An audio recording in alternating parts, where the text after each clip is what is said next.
Hazrat Aisha Siddiqa radiallahu ta'ala anha narrated that once Prophet ﷺ summoned Hazrat Usman ibn Affan, may Allah be pleased with him, and when he came, the Prophet ﷺ turned his attention towards him.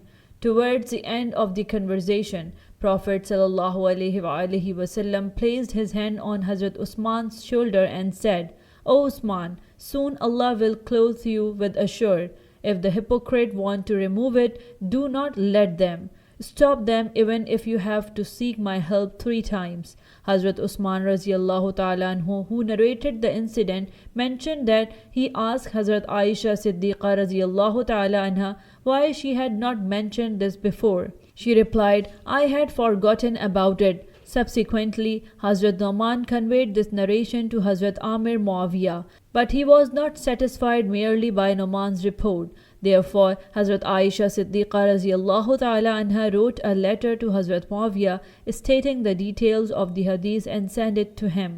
Musnad Ahmad Hadith number 23471.